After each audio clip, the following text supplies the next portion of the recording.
Bon matin, bonjour, bonsoir tout le monde et bienvenue à l'épisode 60 des Sommeliers de la lutte. Ici Max Perriard en compagnie de l'homme Slinky, Pierre Gastonguay. Comment ça va, Pierre? C'est drôle ça, les gens qui nous écoutent juste à l'audio, parce que j'ai des post-it sur mon bureau, puis là je les ai juste toutes faites défiler, fait que ça regardait comme un Slinky, comme dirait l'Acadien. Fait que, j'ai une belle semaine, je suis content parce que j'en parlais la semaine passée et j'ai commencé une nouvelle petite job-in de travailleur autonome. Je suis technicien au Foutoir Comedy Club. Yeah, ça a bien été. Ouais, mais c'était vraiment fun. J'étais là pour le Maxime Martin qui commence son rodage de son 6e show, je crois. Et il était là avec Jeff Otis en première partie. Puis, j'ai ouvert les lumières, j'ai mis de la musique avant, puis j'ai fermé les lumières après. C'est pas compliqué comme job, là. Un imbécile pourrait faire ce job-là. Puis guess what? J'étais un peu imbécile, fait que ça marche bien pour ça. Fait que, ouais, c'est bien le fun, bien content. Puis Terrebonne, c'est un coin que tu vas connaître très bien prochainement, j'imagine. Fait que... Yes, je fais beaucoup d'allers-retours. Fait que là, en ce moment, je connais très bien le chemin entre Montréal et Terrebonne. Parce que je l'emprunte. Le pire, c'est qu'il y a quand même beaucoup de chemins que tu peux prendre. Tu peux prendre la 25. Il y a beaucoup de chemins. La 440, la 640, tu peux. Tous les chemins mènent à Terrebonne. Vraiment. fait que c'est ça. On fait ça. Mais là, en ce moment, c'est ça. En plein, encore dans ma semaine, rénovation, déménagement, tout ça. Fait que, bon, là, les épisodes, là, ils sortent quand on peut, là. Fait qu'ils vont sortir normalement aux dates, mais ce qu'on va toucher va peut-être être des trucs plus facilement mis d'avance dans les sujets qu'on va aborder.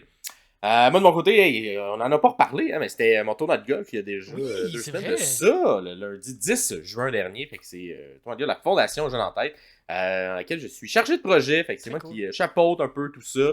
Qui s'occupe de la logistique et du comité, de ramasser les sous et tout ça. Et on a fait quand même un beau montant net, un montant record. C'est ma 7e année, c'est le plus gros montant qu'on a ramassé. Malade. On a ramassé 660 000 $ net pour les jeunes et la santé mentale des jeunes. Les rencontrer, les sensibiliser, tout ça. Fait que très content de tout ça. C'était vraiment... ça a été une journée, il faisait froid un petit peu, ce lundi-là.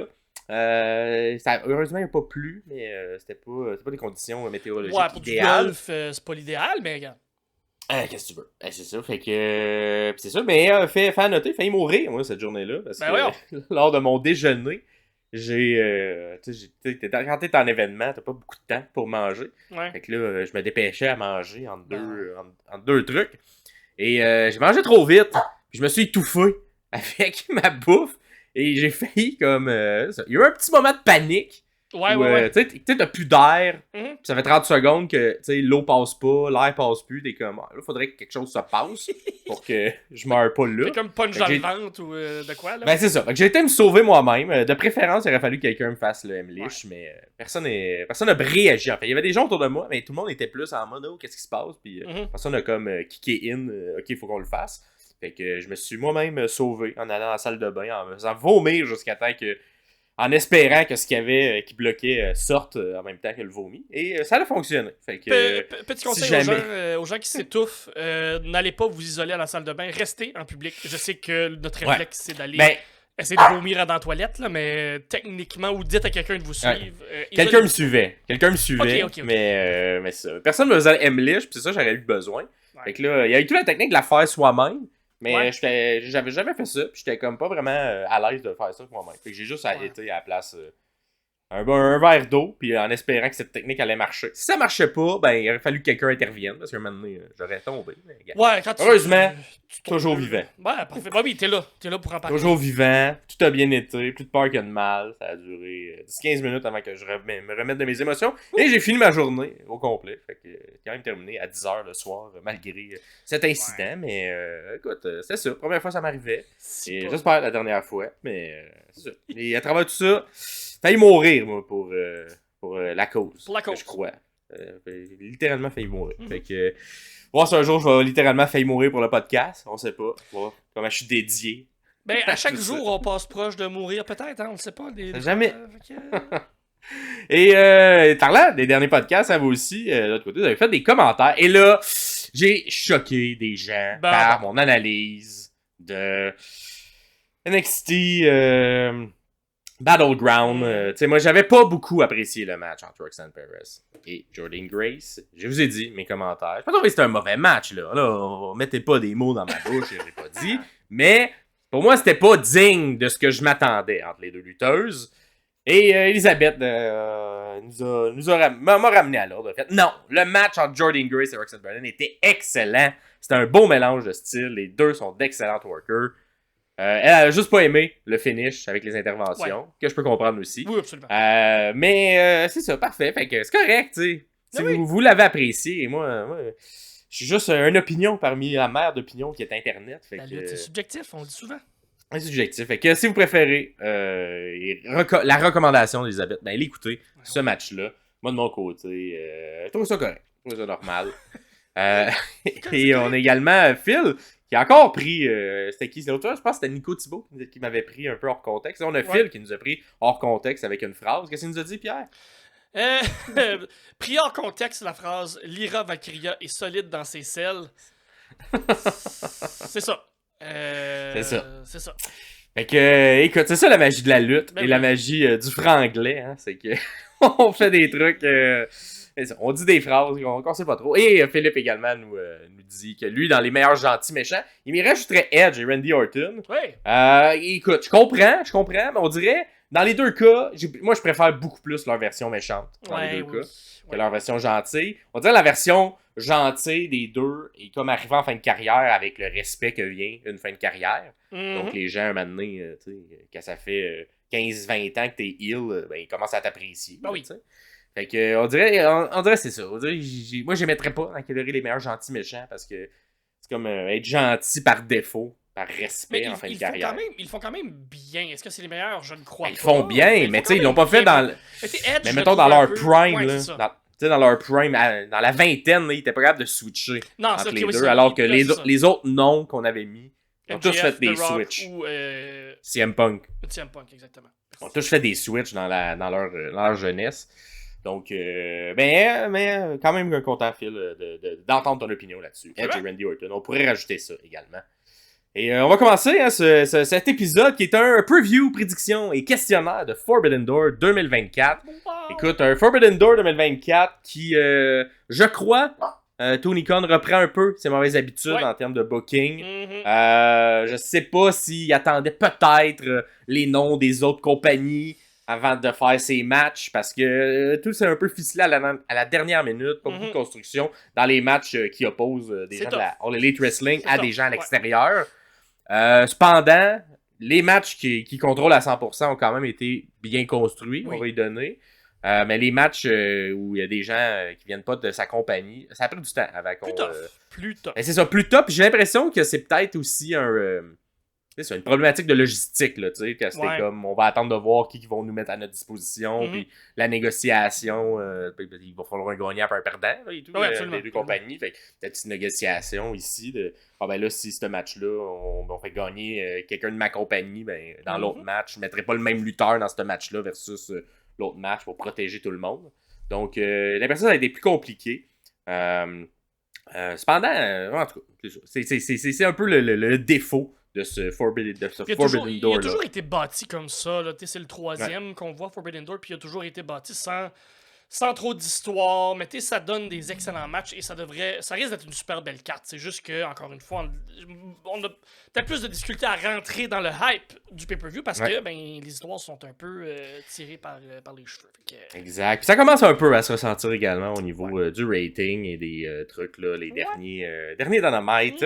C'était un des moins bons qu'il y a eu en termes de rating, pas en termes de qualité de produit. Là, mais les gens, on dirait, la WWE est bonne de l'autre côté et du côté de Dynamite, ben, on a de la misère à tirer notre épingle du jeu. Et le manque de hype peut-être vient jouer dans ça. Et moi, côté manque de hype un peu, je vais y aller avec ma chronique. Push, Burry, changement de gimmick. Push, Burry, changement de gimmick. Push, Burry, changement de gimmick. Et cette semaine, j'y vais avec un petit clin d'œil à ça.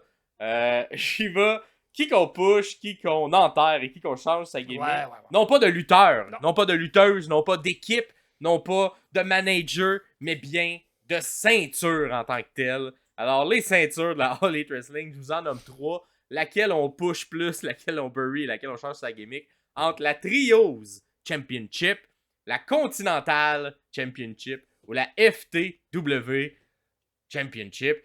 3 ceintures qui sont propres un peu à la All Elite Wrestling. Ouais. Et qui c'est ça, ont été... ont tous un peu des trucs spéciaux que d'autres ceintures n'ont pas. Fait qu'est-ce qu'il y en a une qui mériterait un changement de gimmick? Est-ce qu'il y en a une qui devrait être enlevée au complet? Qui, de ton côté, Pierre, dans ces ceintures, tu choisis pour pusher, enterrer ou changer? Je bury la trio, je bury la Continentale et je bury la FTW. Chris. Fait que tu bury les droits. Non, je vais jouer le jeu pour de vrai. Là. Je crois que je vais bury la Continentale parce qu'elle n'a aucun calice de rapport. J'ai pas compris quel prestige a cette ceinture-là. Oui, c'est peut-être une ceinture de moyen bas de carte, mais ça reste que je ne comprends. Tu sais, Okada a cette ceinture-là présentement, puis j'avais oublié qu'elle existait, cette ceinture-là, puis j'avais oublié qu'Okada la portait.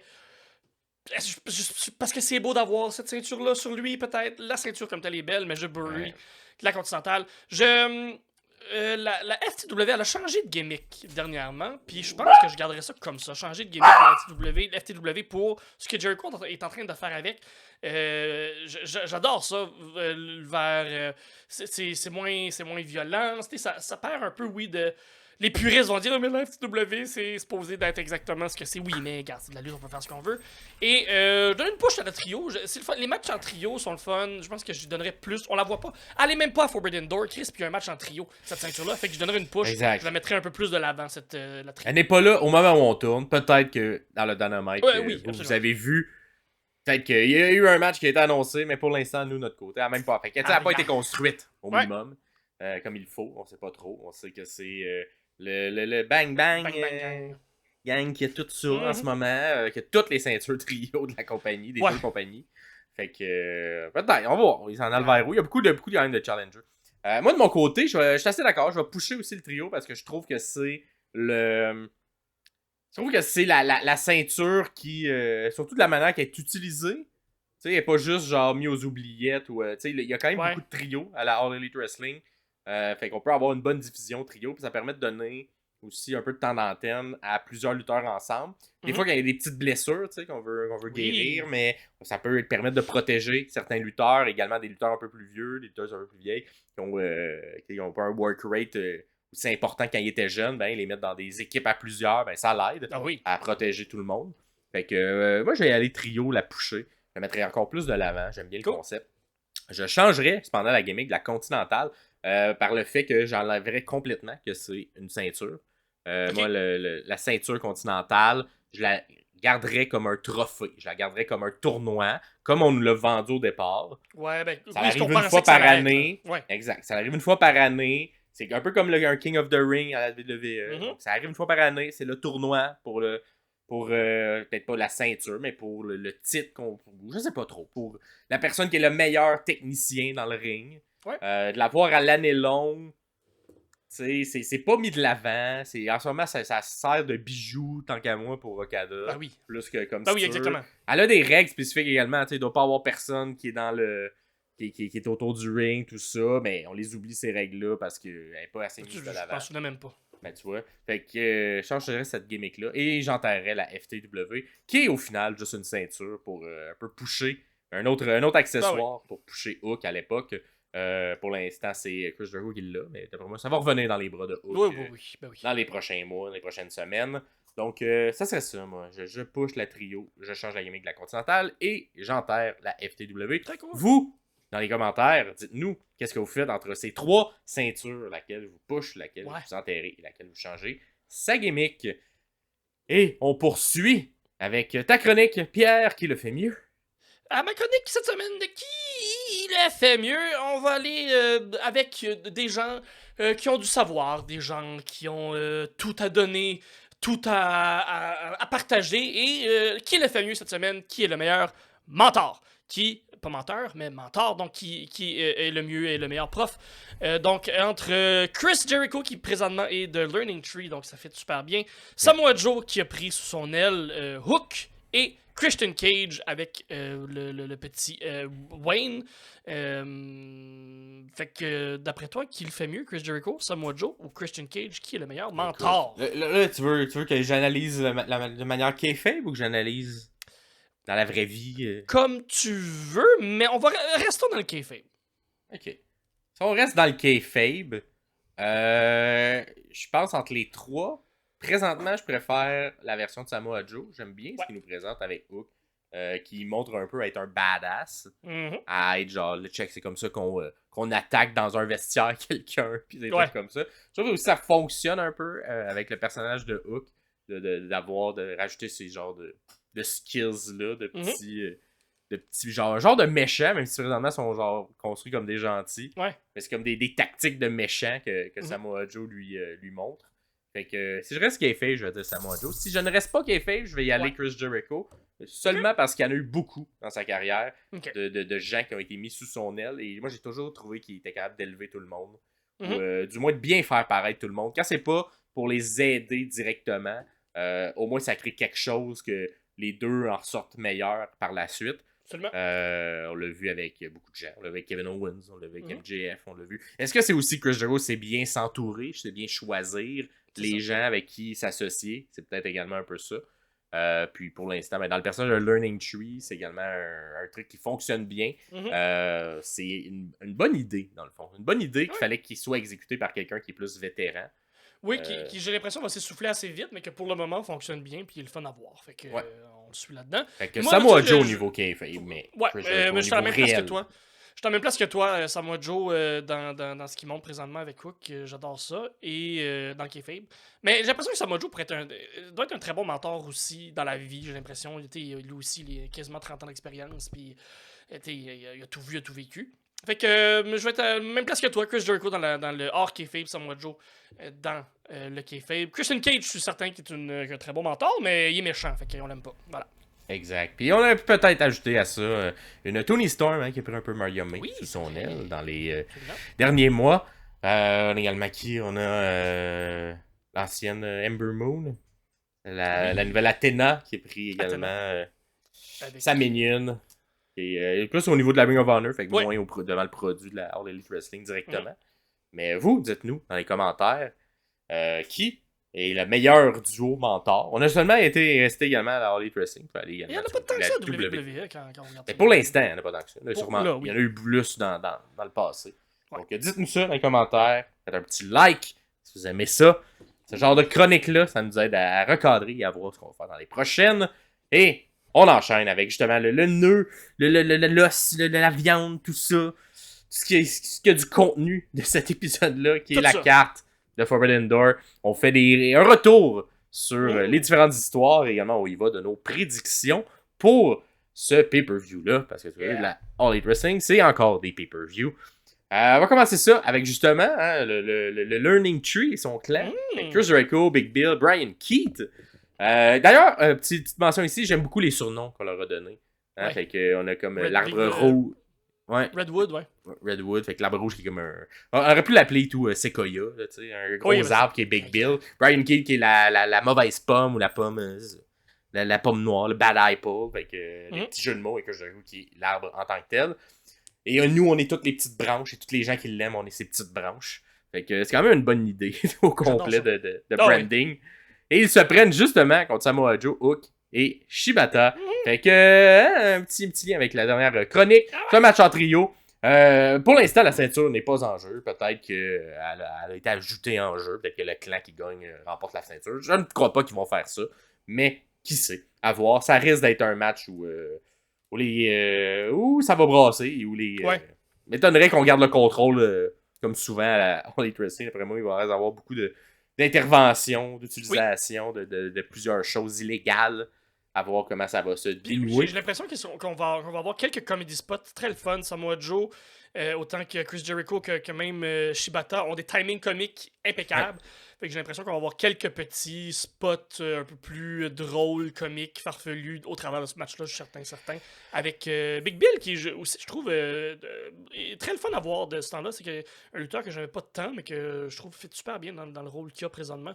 Fait que, les deux histoires se sont construites un peu, pas ensemble, Dans le Non. sens, on a construit les deux, le Learning Tree dans le dernier mois. On a construit également Samoa Joe, Hook et Shibata. Et là, on approchait du pay-per-view. Puis on a fait, on va remettre ces deux histoires-là ensemble parce que ça part au début entre Hook et Chris Jericho.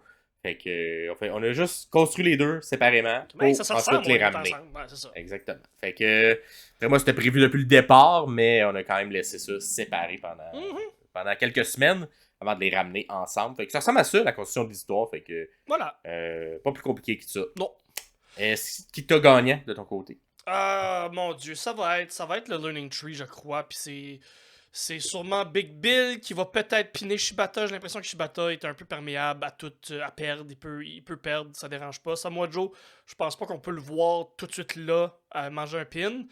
Ou Chris Jericho lui-même qui pin Hook pourrait être intéressant comme histoire aussi. Parce que Chris Jericho a parti la gimmick du Learning Tree avec Hook comme élève. Ou comme lui pensait avoir Hook comme élève. Donc, je pense que... Jericho va piner Hook. Ouais. Parfait. Écoute, de mon côté, moi, je pense que ça peut aller des deux sens. Quelle victoire... qui aura la victoire le plus? Écoute, je pense pour continuer... Parce que moi, je crois toujours que FTW, ça reste autour de Hook, no matter what. Fait que je pense qu'il y a une victoire, peut-être, du clan de Joe, Hook et Shibata va permettre de ramener la ceinture par la suite dans un futur match dans les prochaines semaines. Je pense pas qu'on va attendre le prochain pay-per-view. Je pense qu'on va peut-être plus y aller dans un match à Dynamite ou à Rampage ou à Collision pour une défense de titre FTW. Mais je pense que ça va être l'occasion ou la porte qui va s'ouvrir de voir, tu vois, l'équipe dans laquelle j'étais a piné ton équipe. Fait que donne-moi une nouvelle chance à la ceinture FTW. Fait que je vais y aller avec les gentils, même si on est un peu tweener là-dedans.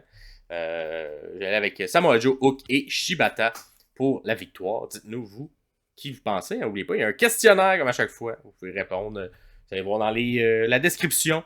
Vous allez voir le lien vers le questionnaire. Vous pouvez répondre avant le début du pre-show. Donc, c'est dimanche le spectacle.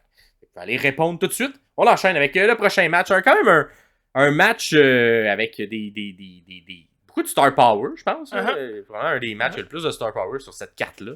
On a Jon Moxley contre... Et là, tu vas me corriger sur ma prononciation, mais je vais juste dire Naito. Tetsuya Naito. C'est un match. Jon Moxley est présentement champion de la New Japan, donc le titre IWGP sur lui, la ceinture que je trouve très laide, qui a l'air d'un... Elle ressemble un peu à le titre des Divas dans le temps. Bref, peu importe la ceinture comme telle, à par rapport. Mais c'est Jon Moxley qui est champion depuis peut-être un mois et demi maintenant, qui a été cherché directement au Japon. Il a été chercher cette ceinture-là. Un move que je trouvais bizarre quand ça s'est fait. Mais je pense que ça peut être le fun d'avoir de temps en temps avoir un champion qui vient de l'extérieur. Surtout comme Jon Moxley, qui est souvent un des plus grands lutteurs présentement sur n'importe quelle scène. Maintenant, le match comme tel, ou la construction vers ce match-là, plutôt, il n'y a pas grand-chose à savoir plus que Jon Moxley est champion. Puis Naito, il veut une chance au titre. Fait qu'il n'y a pas eu de construction vraiment. Les deux gars, je crois, sont déjà battus. Sauf erreur, il faudrait que je confirme tout ça. Mais pour le match comme tel, donc, Naito, si ça lui tente d'être là, ça va être un bon match. Si Naito est fatigué, si Naito a mal à la tête, si Naito, ça ne tente pas d'être là. Il n'a pas ouvert assez son œil. Oui, il n'a pas assez ouvert son œil, exactement. Il n'a pas assez... ouais, c'est ça. Il a mal mis ses verres de contact. Je sais pas quoi. Ça peut être extrêmement bon, comme ça peut être pénible comme match. On le saura, on va le savoir dimanche, j'imagine. Fait que c'est ça, rien. Encore une fois, c'est un peu comme les derniers pay-per-view qu'on a fait avec l'All Elite. Pas d'histoire. Peut-être un bon match, on verra. On a eu deux matchs entre Naito et Moxley. Un récemment, quand même, 2024. Et le deuxième en 2019. Donc, deux matchs entre les deux lutteurs.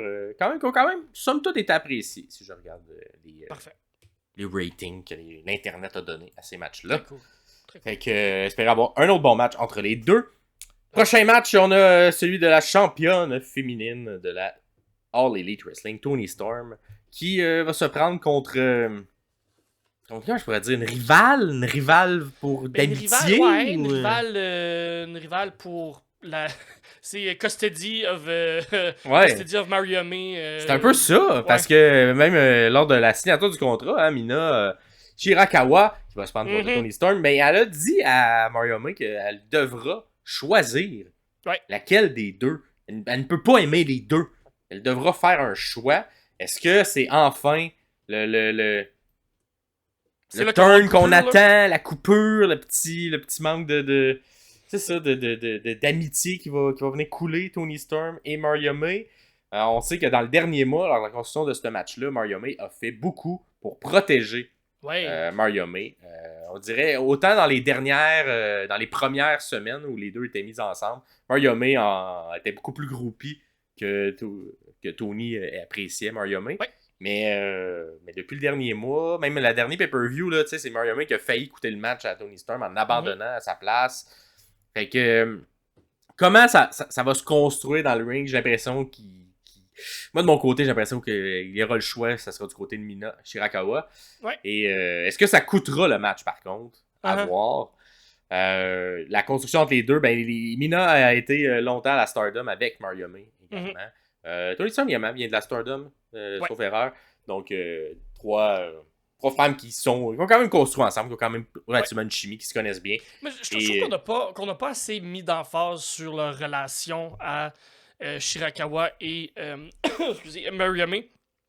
On nous l'a expliqué. Moi, j'aurais mis encore plus d'emphase pour qu'on comprenne bien que Shirakawa et Mario May étaient une équipe, étaient ensemble, il y avait une gimmick. Ils sont vraiment des amis, des bonnes amies. Je trouve qu'on nous l'a expliqué, mais pas assez bien ou pas assez frappé sur ce clou-là. Je trouve que ça enlève un peu d'authenticité peut-être à l'histoire qu'il racontait avec Toni Storm qui s'incruste un peu là-dedans finalement. Fait que j'aime beaucoup l'histoire, la relation entre Storm et Mario May est parfaite, là, vraiment, c'est super le fun. Mais moi j'aurais peut-être mis plus de clarté dans toute l'histoire avec Shirakawa et d'où elle vient, pourquoi elle est là et tout ça. Mais sinon, je connais pas Shirakawa dans le ring, fait que je sais pas si ça va être un bon match. J'imagine que oui. J'ose croire que oui. Ah oui. Puis ça a été moi j'ai quand même trouvé qu'on l'a compris, la relation qui était là. Je pense que ce qu'on n'a pas compris, c'est pourquoi Mina était un peu plus. Comment je pourrais dire? Direct. C'était un peu plus méchante un peu avec Mario May dans sa manière, dans sa relation avec elle, alors que Toni est un peu plus. Je la protège, c'est mon enfant. Et Mina, dans ma tête, aurait dû avoir un peu ce lien-là. Mais peut-être c'est juste pour installer le fait qu'elle était un petit peu plus ill. Elle disait à Mario May de fermer sa gueule. Elle disait, tu sais, elle est un peu plus directive dans ses interactions avec Mario May. Puis on dirait ça. En tout cas, je trouve que c'est comme. Ça met un peu de sable dans l'engrenage. Surtout si Mario May décide d'aller du côté de Mina. Fait que pourquoi elle choisirait Mina au lieu de Toni si Mina la traite moins bien? Mais c'est ça l'affaire, c'est que en ne sachant pas exactement la profondeur de leur relation avant, c'est dur de se mettre dans la tête de savoir si Mario May va aller vers Shirakawa ou Toni Storm. Fait que je pense qu'il manque juste une petite couche de clarté pour vraiment comprendre où Mario May se trouve, elle, entre les deux, pas entre les deux finalement. Là. Et somme toute, moi j'ai apprécié le bon effort de Mina Shirakawa pour parler anglais lors de la signature du contrat, tout ça. C'était pas parfait, mais c'était mieux que beaucoup d'autres lutteuses japonaises qui sont arrivées dans les dernières années. Fait que elle s'est forcée pour essayer de bien parler, pour qu'on la comprenne bien, puis que ça soit quand même audible et avoir plus qu'une phrase aussi à dire. Fait que bien apprécié son apport. Et pour une raison qui m'échappe un peu, mais non, que je comprends, mais qui m'échappe aussi, il y a beaucoup. Les attributs féminins sont beaucoup mis de l'avant. Les trois madames. Ça. C'est ça. C'est clairement un inside entre la Stardom. J'ai l'impression que le clan entre Mario May et Mina tourne autour un peu de tout ça. Une espèce comment dire, une amitié d'amour, C'est comme des amis plus, ou je sais pas trop, mais clairement, c'est mis de l'avant également dans cette histoire-là. On a gardé ce bout d'histoire-là. Fait que, à voir, est-ce qu'on ira d'une rupture claire entre Toni Storm et Mario May? Y aurait-il des pleurs? On sait pas. Mais qui t'a gagnante de ton côté? Toni Storm, elle peut pas perdre Yon Shirakawa, on la connaît pas, on sait pas c'est qui, elle peut pas prendre la ceinture. Là, je veux dire, c'est Toni Storm qui va gagner ça. Parfait. Mais pour l'histoire, c'est ça qui est intéressant dans ce match-là, même si on sait que Toni Storm va gagner. Pourquoi, comment, où, puis à quel prix? Fait que c'est ça qui est le fun. Ok, et tu dirais que Mario May va-t-elle trahir Toni Storm à l'intérieur de ce match-là? Pas là. Pas là. Il va avoir... Ses intentions vont devenir plus claires. Tony Storm va peut-être pas le voir, mais je pense pas que ce soit là qu'on va vraiment faire la cassure. Ça va peut-être venir plus tard à Wembley, d'après moi. Ok. Parfait. Une vraie Écoute. raison. Ah ouais. Écoute, de mon côté, j'ai de la misère à y aller contre Tony Storm également. Je veux dire Tony Storm. Cependant, on dirait que tous les éléments d'histoire pointent vers que Mina remporte. Mais ça ferait pas de sens au point de vue logistique, disons. Là. Point de vue réel. Qu'elle soit championne une semaine puis qu'elle perd le titre contre une Britt Baker qui revient à Dynamite la semaine d'après. Peut-être, ou qu'elle décide de remettre sa ceinture à Maria May, je sais pas, là, tu sais, comment qu'on le ferait, mais... Fait que, tu sais, j'ai allé avec Tony Storm, mais je vais t'avouer que on nous vend beaucoup que ça sera peut-être le début de la fin de Tony Storm avec Maria May, et ça peut amener éventuellement à une perte de titre claire. Yep. Donc, mais je vais tout de même y aller avec Tony Storm. Mais je crois que Maria May, moi, aura un impact et tournera contre Tony d'une manière... c'est peut-être pas de volonté. T'sais, ça va pas y faire plaisir de tourner, mais je pense qu'elle va se sentir obligée d'aider Mina plus que Tony. Ça. Et, prochain match, Pierre, je sais en parler, ça t'est arrivé un peu comme un cheveu sur la soupe, ce match-là. Un gros cheveu gras sur une soupe qui est terminée. Là, on le voit clair dans le fond du bol, ce cheveu-là. Si, bon. Écoute, bon, là, c'est Tony Khan qui a mis des noms d'un chapeau puis qui a pigé. Puis, ben, c'est MJF contre Hechicero. Ça va être un match incroyable. Ça va être bon, ça va être le fun. Hechicero, qui est un personnage plus gros que nature, qui me fait beaucoup rire. Fait que. Je sais pas quoi dire de plus. Ça va se passer, ce match-là. Maintenant, qu'est-ce que ça va apporter? Est-ce qu'il va y avoir une intervention pour continuer à faire bâtir l'histoire d'MJF? Est-ce que... Côté histoire, qu'est-ce que ça va apporter? Je sais pas, c'est sûr, faut qu'il y ait une intervention, faut qu'il y ait quelque chose qui arrive pendant le match, parce que juste ça, ok, c'est le fun. Mais ça s'appelle Forbidden Door, c'est parfait. Cicero qui est avec la CMLL. Mais pourquoi? Est-ce qu'on aurait pu prendre une semaine de plus pour le bâtir? C'est le lien, j'ai l'impression, c'est MJF était contre Rouge pour pas vraiment de raison non plus. Ben, c'est ça. Puis là, ben, Rouge, il vient de cet endroit-là du monde. Fait que Cicero, je comprends pas trop. Ça a vraiment l'air d'être. Ça a vraiment l'air d'un en attendant pour MJF, là. C'est genre. Ben, MJF, il est en attendant depuis qu'il est revenu, j'ai l'impression, mais je pense que c'est correct. On va finir des histoires. Puis il va venir s'insérer après dans les grosses pour la grosse ceinture ou peu importe contre des gros noms. Mais pour le moment, pour installer le nouveau personnage de MJF, je pense que ça fonctionne. Mais c'est ça. C'est arrivé. C'est là. Ça va se passer. Puis on va passer à autre chose après. Mais fait que... Rien de plus, MJF va gagner. Puis on va passer à notre appel. Là, je veux dire. Ça va être un match le fun. Puis MJF est parfait. Il est parfait, cet homme-là. Mais avec MJF, moi aussi de mon côté. C'est ça, un match un peu bizarre qui arrive de nulle part. Mais bon, ça sera ça. Prochain match qui est un peu moins bizarre, tantinet, parce qu'au moins il y a eu au moins une intervention de Madame Monet lors d'un spectacle où la championne de l'autre côté était là. Ils sont affrontés, un affrontement micro, même si c'est pas à l'intérieur de la compagnie de la All Elite Wrestling. Elle se prend contre Stephanie Baker. Et ça sera un match pour unifier également les titres. Unifier, ouais. En tout cas, les deux ceintures sont en jeu. Voilà. Les deux ceintures sont en jeu. Donc, la ceinture TBS et la New Japan Strong féminin qui est en jeu. Fait que c'est un winner takes all de Mercedes Moné contre Stephanie Vaquer que je connais pas. J'ai aucune idée qui, quoi, quand ou comment. Des fois, t'entends des noms.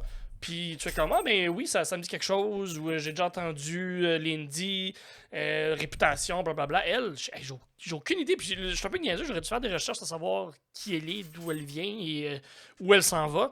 Puis j'ai aucune idée, mais j'ai l'impression que si elle a le championnat féminin de la New Japan, Strong, c'est New Japan américain, Strong c'est la facette américaine de New Japan.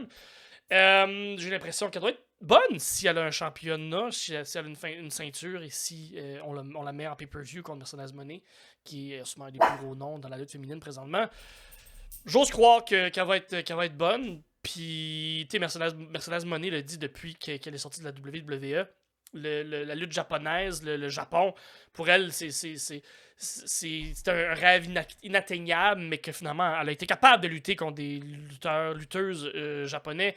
Même tout le côté, le côté de la luchador, du côté du Mexique, tout ça. Elle triple là-dessus, c'est une vraie geek, une vraie nerd de lutte. Fait je pense que ça fonctionne quand même bien pour tout l'aspect de l'histoire de Moné depuis de ses intentions de vouloir aller retourner chercher cette ceinture-là. Fait que j'ai bien hâte de voir ce que ça va donner côté d'histoire.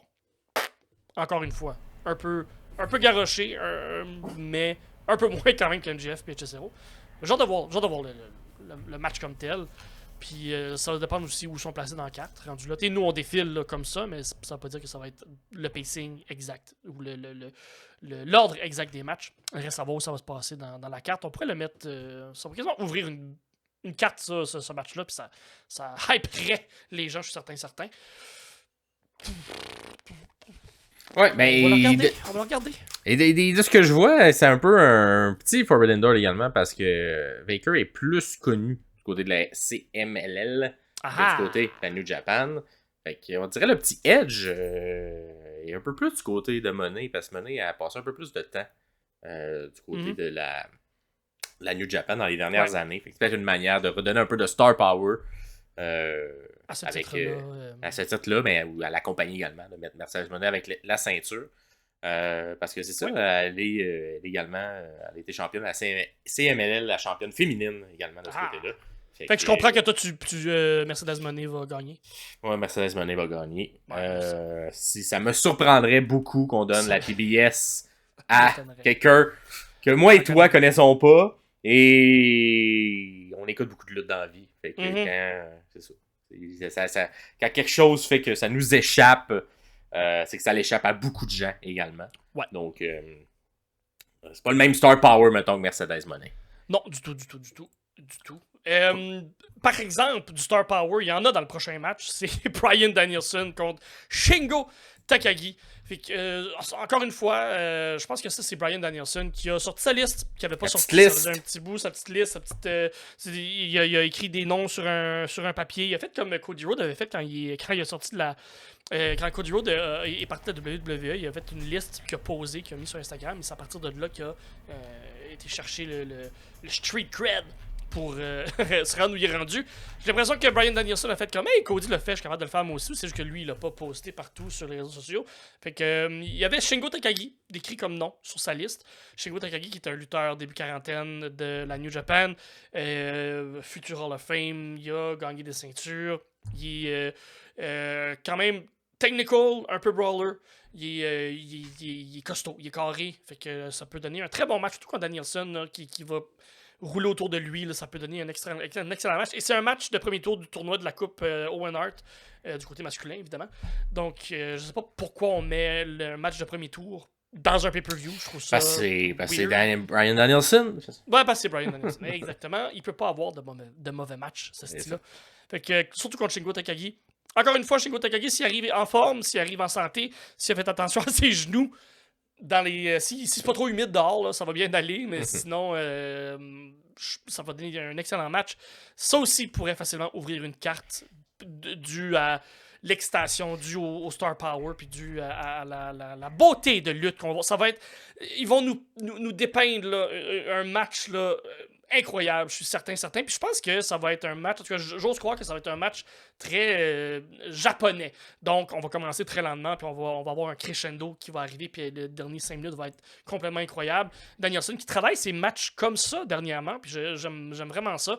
Pas contre Ospreay, on s'entend. Contre Ospreay, c'était juste parfait. Fait que un autre match que j'ai hâte de voir, qui n'a pas de temps d'histoire, qui a été raconté, puis ça va être de la bonne lutte. C'est une bonne carte de lutte. Est-ce que c'est une bonne carte d'histoire? Pas tant. Mais la lutte comme telle... Mais au moins, pour celle-là, c'est quand même deux personnes qu'on pourrait qualifier de légendes absolument. Chacun de leur côté. Donc, fait que de les mettre ensemble, pas d'histoire, ça fonctionne quand même. Ça fait un peu plus dream match que d'autres matchs où on connaît moins les lutteurs, lutteuses. Écoute, moi, je vais aller avec Bryan Danielson parce que, écoute, c'est Owen Hart, puis j'ai l'impression que Bryan ne perdra pas au premier tour de cette. Pas au premier tour. Ben. Mais ça risque d'être un bon match. Je sais pas, avec la promo qu'il a fait il y a 3 semaines, où il veut se reprendre, il a perdu beaucoup dernièrement. Est-ce qu'il va réussir là à gagner puis à être sur cette lancée-là? Ou il va perdre encore 2-3 autres matchs pour vraiment encore plus continuer avec cette émotion-là? Fait que je pense. Je dis ça. Danielson va perdra pas au premier tour. Ok, regarde, laisse faire. Dites-nous, vous, qu'est-ce que vous pensez de ce match-là? Moi, je connais pas beaucoup Takagi. Fait que j'ai hâte de le découvrir. Oui. Vu que je suis moins connaisseur, moins sommelier que toi pour tout ce qui est côté Japon. Cependant, le prochain match, lui, je le connais. Parce que il est au Japon, mais il est partout et tout beaucoup. C'est Zack Sabre Jr. qui se prend contre Orange Cassidy. Puis Orange Cassidy, on l'oublie souvent, mais très bon technique. Très, très, très efficace dans le côté technique. Et là, se prend contre probablement l'un des top 5 meilleurs lutteurs techniciens. Encore une fois, là, il y a eu dans des matchs préparatoires là, où on a présenté Zack Sabre dans la dernière semaine. Il fait des trucs tellement rapides pour changer soit des soumissions, soit des transitions rapides vers soumission pin. Il est super efficace. Puis j'ai vraiment l'impression qu'Orange va être capable de bien le suivre à travers tout ça. Fait que c'est quand même un match que j'ai hâte de voir la chimie parce que j'ai l'impression que ces deux styles peuvent bien se marier. Zack Sabre Jr. et Orange Cassidy. Qui va être intéressant aussi parce que Zack Sabre Jr. On le vend beaucoup comme le technicien, le lutteur au matelas, le pro et tout ça, mais Zack Sabre Jr. a un côté funny qui peut être intéressant contre Orange Cassidy, donc un timing comique, quelque chose d'un peu plus absurde, un peu plus flyé, qui nous a pas montré dernièrement parce qu'il est dans un stable de méchants et Zack Sabre Jr. est un personnage plus heel depuis qu'il a les cheveux blonds, ce style-là. Puis peut-être qu'ils vont nous sortir quelques petits gags contre Orange Cassidy, vu que ça peut ouvrir cette porte-là, parce que Cassidy a le personnage qu'il a. Fait que, ouais, j'ai vraiment hâte de voir le clash des styles entre ces deux-là. Cassidy caméléon, il peut se battre contre n'importe qui, puis Zack Sabre Jr. aussi. Ben hâte de voir ce match-là aussi. Sans histoire, encore une fois, on se répète. Il n'y a pas vraiment d'histoire, mais le match va être bon. C'est ça. Cependant, moi, je pense que je vais y aller du côté de Zack Sabre Jr. Je pense que ça sera la victoire qu'on va donner de l'autre côté. Surtout que dans les... c'est ça. Dans les deux derniers matchs qu'il y a eu à la All Elite Wrestling, il n'y a pas eu de victoire. Hein? Donc, la pression, c'est maintenant, on veut le cruiser un peu comme on l'a fait avec Will Ospreay. Il va falloir lui donner un petit nanan si on veut le ramener. On veut le ramener éventuellement à l'intérieur de la compagnie. Fait que je pense que ce sera une manière de donner une première victoire à l'intérieur dans un pay-per-view de la carte d'un truc de la All Elite Wrestling. Fait que je vais à moi avec Zack Sabre Jr. Et je pense que aussi Orange peut se permettre de perdre. Oui, puis ça aide. Je pense que ça peut aider son personnage aussi. Sa genre de courbe un peu dépressif. Il est tout le temps down, mais sa courbe d'histoire où il s'est fait trahir par ses amis, où il est un peu tout seul, où il est triste. Fait que je pense que ça peut aider aussi son histoire à lui personnelle s'il perd. Fait que moi aussi, Zack Sabre Jr. de mon bar aussi. Parfait. Prochain match, on y va avec quelque chose qu'on peut même pas vous expliquer parce que ça n'a pas encore été décidé au moment où on tourne cette vidéo. Fait que je te laisse faire ça. Jeff Cobb qui s'est plaint qu'il n'y avait pas de match. Puis là, Tony Khan a fait comme Ah oui, monsieur, vous êtes très grand, très fort. Et je vais vous booker un match. Parce que Jeff Cobb, qui est le champion du monde de la télévision de la New Japan Pro Wrestling, une ceinture qui est relativement nouvelle, si je ne me trompe pas, du côté de la New Japan. Jeff Cobb qui a cette ceinture-là. Parce qu'il faut des ceintures. Et ça serait le fun d'avoir un challenge, tu sais, quelque chose n'est pas annoncé, là, puis que ça pourrait être n'importe qui arrive puis qui passe au travers de la porte Forbidden. Fait que, moi, je le laisserais de même. J'aimerais bien ça, moi, avoir un genre de Adam Cole qui revient dans le ring, peu importe, là. quelqu'un d'intéressant pour être le fun. Puis Jeff Cobb est un excellent lutteur aussi. Fait que peu importe contre qui va se battre. Encore une fois, il n'y a pas d'histoire, ça sort de nulle part, mais ça va être un bon match. Ouais. On va faire un bon match, on sait pas. On sait même pas contre qui va se pogner. Mais... Ouais, mais Jeff Cobb est capable de s'adapter. Fait que. Ah, ok, parfait. Ça m'étonnerait que ce soit mauvais. Je dis ça. S'il se bat contre, je sais pas, contre le grand, pas Omos, là, mais l'autre du côté du... Signe. Signe, ouais, exactement. Ça se peut que ça soit moyen comme match. Fait que, anyway, peu importe. Ben hâte de voir qui va traverser cette porte-là pour aller se battre contre Jeff Cobb. Peut-être que vous le savez déjà, vous autres, parce qu'il y a un dernier match qui est passé. On verra. On va mettre à jour le questionnaire. Ça sera Ouais, les bonnes personnes dans le questionnaire. Et là, on enchaîne vers les deux, enfin. Les deux matchs qui ont peut-être un peu plus de construction claire au cours des dernières semaines. Fait que tout d'abord, on a le match à échelle pour le championnat laissé vacant de la TNT. Parce que pour cas de blessure et de cassage de jambes, parce que je fais des mouvements en haut d'une cage quand j'ai 50 ans. Ah là là. C'est ça, Adam Copeland n'a plus sa ceinture. Fait qu'on a fait un espèce de tournoi où il y a des gens qu'il faut qu'ils se qualifient, tout ça. Et c'est Takeshita qui s'est qualifié, Mark Briscoe s'est qualifié, Jack Perry s'est qualifié, Dante Martin s'est qualifié, Lio Rush s'est qualifié. Et même si on ne l'a pas vu, mon nez me dit que Jay White va se qualifier. Donc, qui, selon toi, entre ces messieurs, va remporter la ceinture laissée vacante par Adam Copeland? Jack Perry va gagner dû à des interventions de son ami, de ses clans. Ouais, c'est de The Elite, je crois.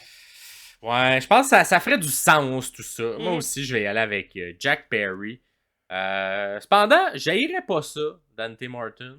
Ouais, mais surtout dans les dernières semaines, j'ai trouvé quand même efficace depuis son retour.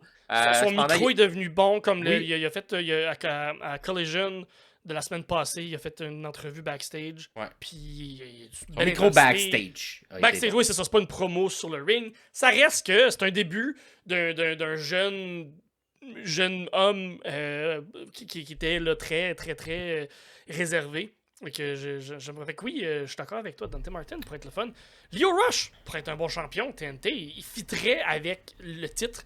Ce titre-là. Mais pour la construction d'histoire et la façon qu'on nous raconte ça, Jack Perry, d'après moi, va gagner ça. Puis, je regarde tout le monde qui est dans ce match-là. Tout le monde qui est dans ce match-là a les guts et le potentiel de se colisser en bas d'une échelle qui est beaucoup trop haute pour rien. Fait que ça pourrait voler. Ça pourrait être le match de la soirée, littéralement, avec le genre de personnes qu'il y a là-dedans. On demande à Dante Martin de pas se crisser en bas d'une échelle dans des tables et de se briser la cheville. S'il vous plaît.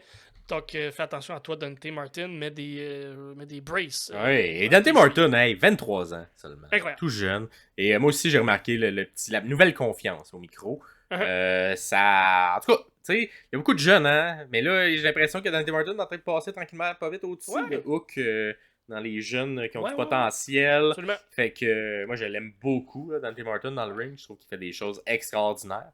Et s'il est capable d'ajouter une corde à son arc et un bon mic skills, il va être dangereux. Il va être très dangereux pour le futur. Et il est tout jeune encore.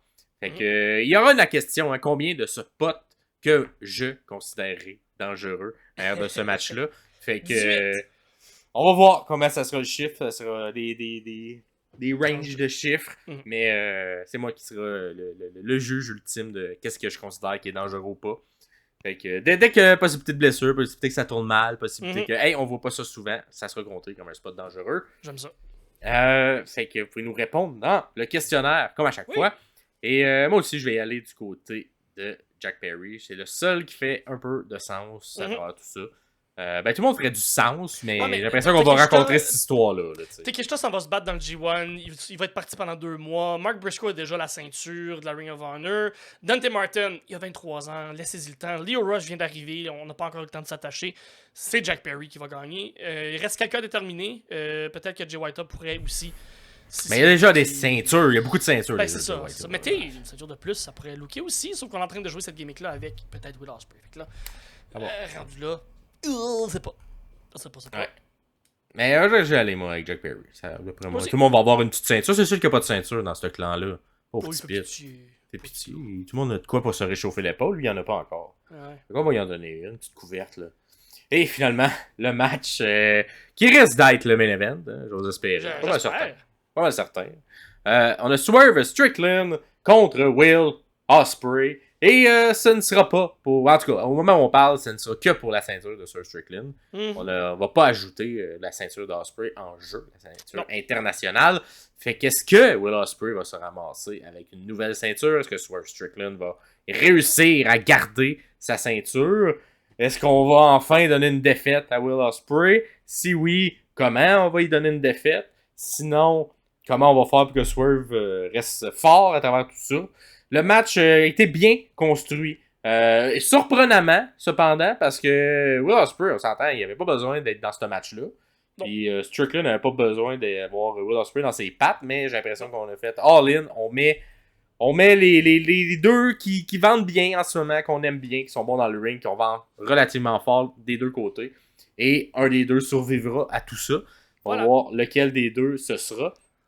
Mais une construction que j'ai bien aimé, qui se jouait genre semi sur le respect entre Swerve et Will Ospreay, mais également Will Ospreay un peu cocky. Ouais. Il est de plus en plus très confiant en ses moyens, et avec raison, parce qu'il est vendu ultra fort présentement. C'est ça. Alors que Swerve la joue confiant également, mais tu sens que c'est son premier affrontement qu'il pourrait perdre la ceinture. Ouais. Les autres, c'était un peu plus clair qu'il allait la garder. Est-ce que ce sera qu'un court règne pour Swerve Strickland? Après, quoi, même pas 2 mois, 2-3 mois, à avoir la ceinture. Donc, qu'est-ce que tu as comme gagnant de ton côté? Je ne peux pas voir comment Ospreay peut perdre clean. Il ne peut pas perdre. Il est vendu trop fort et Strickland, même s'il est très bon ou si très fort, n'est pas à ce niveau-là. N'a pas le... Les seules personnes présentement qui pourraient piner Ospreay, c'est Bryan Danielson, c'est peut-être Jon Moxley. C'est ce genre de personnage. Je ne crois pas que Strickland est à ce niveau-là d'être capable d'avoir le star power, je vais dire, pour pouvoir battre Will Ospreay à ce moment-ci, au moment où on se parle. Maintenant, Strickland, je trouve que c'est un bon champion. Je sais que pas tout le monde qui aime Strickland. Moi, j'aime bien ce qu'il fait avec la ceinture ou ce qu'il représente. Il mériterait de continuer, mais je suis pas capable de voir comment Ospreay peut perdre. Fait que, est-ce que ça va être une intervention? Ça va être un... Ça peut pas finir sur un autre. On a la Callis Family, hein, dernière promo qu'on a eue. Will un peu dit que. Ouais. Parce qu'il a touché les pitons, hein. Il a touché les pitons, Swerve. Il a parlé de la famille, de l'enfant de Will Ospreay. Et il a même dit que, c'est quoi, tu vas utiliser la Callis Family pour gagner. Et là, j'ai pas besoin de la Callis Family pour gagner. Et là, backstage, on avait la Callis Family qui était pas contente. Bon, t'es comme m'en occupe, mais les autres, t'es comme... Fletcher, il restait dans le shot, puis il était comme... Je comprends pas trop ce qui se passe. Puis ce sera la trahison qui va peut-être amener la défaite. C'est la seule manière que je vois comme sortie, mais en même temps, tu fais une intervention dans ton main event d'un match Forbidden Door. C'est ça. Tu vas avoir plein d'yeux là-dessus. Je sais pas. J'ai l'impression que ça va nuire à ce que tu vends comme produit. En général, si tu finis ça par une intervention. Mais comment tu fais pour faire perdre Ospreay sans qu'il y ait une intervention? C'est que s'il y a une intervention, il faut une twist aussi à l'intervention. Mais là, c'est un retour, comment ils vont nous le présenter, comment ils vont nous le bâtir. Ou on donne la ceinture à Ospreay, puis Swerve, tant pis, ça aurait été ça. Là. Ça se peut, ça aussi. Fait honnêtement, je sais pas. Puis c'est ce qui est le fun quand même dans ce match-là, c'est que je sais pas qui va gagner, je sais pas comment ça va être fait, je sais pas où ils vont se rendre avec ça. Et c'est ce qui est le fun dans ce match-là, c'est que ça a été quand même bien construit. Il y a quand même une petite histoire alentour de ça. Strickland et Ospreay qui se connaissent depuis très longtemps, qui ont fait les Indies ensemble depuis les 10 dernières années. Fait que j'aime ça. Je sais pas où ça s'en va. Je sais pas qui peut gagner. Je sais pas. Je sais pas. Qui que t'as? Faut que tu choisisses, Pierre. Qui que t'as gagné? C'est beaucoup de pression. Strickland, parce que j'aime sa run. Ok. Moi, je vais y aller avec Ospreay, parce que je garde, jusqu'à tant qu'on me prouve le contraire, je garde ma théorie qu'Ospreay ne perdra pas de match en 2024. Fait que je garde Ospreay comme ça. Est-ce que ce sera... en même temps, ils peuvent pas finir ça par un DQ. Là. Je peux pas croire qu'ils vont faire ça. Fait que... Ospreay, let's go. Ils vont avoir deux ceintures. Deux ceintures, ça va. Il va looker. Il va looker. Fait que vous pouvez faire également vos prédictions. On le dit, hein, allez dans le questionnaire, dans le lien en dessous dans la description du vidéo. Si vous nous écoutez à l'audio, allez sur nos pages Facebook ou Instagram. Cliquez sur le lien également à ce côté-là. Vous avez jusqu'à dimanche, un peu avant le pay-per-view. Fait qu'on va dire jusqu'à 6h environ avant que je ferme le tout. Vendu. Donc, allez répondre à tout ça. Pour savoir qui connaît le mieux sa lutte. Alors, Elite Wrestling. Et dites-nous également en commentaire, êtes-vous hype? Avez-vous hâte que le pay-per-view se fasse? Est-ce que vous trouvez que ça a manqué un petit peu de construction, comme nous on le pense? Est-ce que vous vous en foutez, puis vous êtes comme, c'est vraiment plein de bons matchs que ça va faire un vraiment bon show de lutte. Fait que c'est ça, moi, pour ça que je regarde la Elite Wrestling. Oui. Fait que dites-nous tout ça dans les commentaires. On veut vous lire, vous entendre. Sinon, ben, on peut être suivi où, Pierre?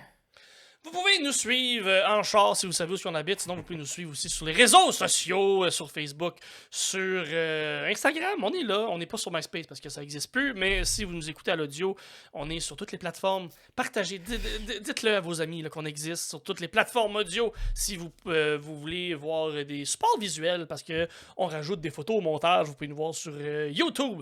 Nos deux belles grosses faces qui sont là et qui discutent et qui a chaud parce qu'il fait chaud dans mon bureau présentement. J'ai hâte d'ouvrir ma fenêtre. Et ben c'est ça, vous pouvez nous suivre partout. Si jamais vous êtes sur YouTube, vous pouvez commenter dans le bas de la vidéo pour répondre à toutes les questions que Maxime vous a posées. Là, il vous a posé des questions.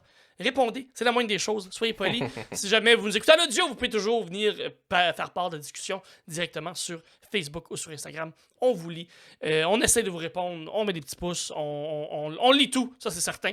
Et on essaie de répondre le plus qu'on peut à ce qui nous interpelle. Merci de nous écouter, merci de nous suivre. Encore une fois. Le prochain épisode sera lundi prochain, le 1er juillet. Ce sera fête au Canada, jour férié au Canada. Yep. Cependant, nous, de notre côté, on va faire un retour sur la semaine du 17 au 24 juin 2024. Fait que retour sur la semaine dans laquelle vous êtes en train... Là. Non, vous avez déjà écouté, en fait. Fait que pas la semaine là. Mais la semaine qui vient de passer. C'est l'autre d'avant. C'est l'autre d'avant. Fait que épisode 61, faire un retour sur la semaine du 17 au 24 juin. Puis, ben, en attendant, bonne lutte et bon Forbidden Door. Écoute, c'est quand même quelque chose, on le prend pour acquis, mais on n'aurait pas cru ça possible il y a 4 ans.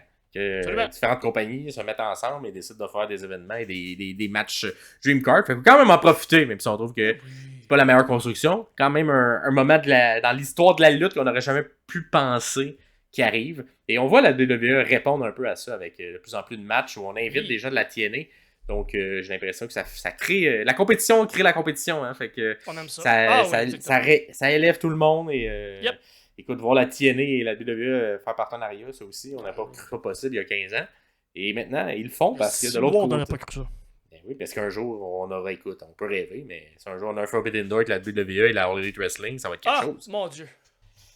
Mais bon, on n'est pas là. On n'est pas encore là. Fais-moi pas ça. On va mourir d'une crise de cœur. Ça arrive. Mon Dieu. Ça serait quelque chose. Fait que, ben, mes gros merci. On se revoit lundi prochain. C'était Max Perriard ainsi que... Pierre Castonguay. Pour les sommeliers de la lutte. Bye bye tout le monde.